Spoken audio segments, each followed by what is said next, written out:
दोस्तों, मैं आपसे हर वीडियो में कहती हूँ मेरे चैनल को सब्सक्राइब करें, लेकिन आप मेरी बात नहीं सुनते हो और ना ही चैनल को सब्सक्राइब करते हो। प्लीज ऐसा मत करें। नाजरीन, मौका का फायदा उठाते हुए चुपके से कमरे में दाखिल होती है और नेकलेस अपने हाथ में लेकर देखने लगती है। एन उसी वक्त हमजा गुड़िया बाजी को खबरदार करता है कि वो फौरन जाकर नेकलेस चेक करें। गुड़िया बाजी कमरे में पहुंचती हैं, तो नाजरीन के हाथ में नेकलेस देखकर शदीद गुस्से में आ जाती हैं। नेकलेस वापस छीन लेती हैं और उसे थप्पड़ मार देती हैं। शोर सुनकर अहमर, आफिया और शारिक भी वहां पहुंच जाते हैं। गुड़िया बाजी नाजरीन पर घर में चोरी की कोशिश का इल्जाम लगाती हैं। नाजरीन सफाइयां देती है कि वो सिर्फ नेकलेस देख रही थी, मगर कोई उसकी बात पर यकीन नहीं करता। शारिक भी सख्त नाराज होकर उसे डांटता है और थप्पड़ मार देता है। गुड़िया बाजी इस बार नरमी नहीं दिखाते और पुलिस को बुलाकर नाजरीन को गिरफ्तार करवा देती हैं।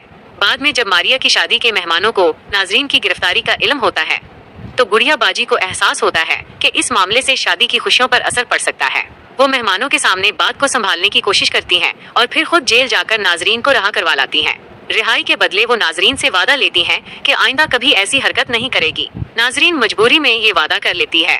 ये सब देखकर रानी के दिल में हसद और गुस्सा मजीद बढ़ जाता है। वो बिलाल से शिकायत करती है कि इस खानदान में इनकी कोई इज्जत नहीं रही।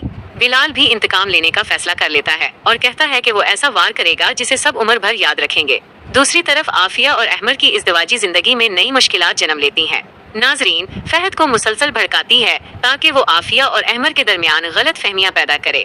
इसी दौरान अहमर अपनी मुलाजमत भी खो देता है, जिसके बाद आफिया उसे अपने वालिद के दफ्तर में काम करने का मशवरा देती है, मगर अहमर इनकार कर देता है। फहद आफिया के दिल में ये शक पैदा करने की कोशिश करता है कि अहमर उससे सच्ची मोहब्बत नहीं करता। आफिया अंदर ही अंदर परेशान हो जाती है, जबकि अहमर उसे समझाता है कि अगर वो दूसरों की बातों में आकर उस पर शक करेगी तो बाद में खुद पछताएगी।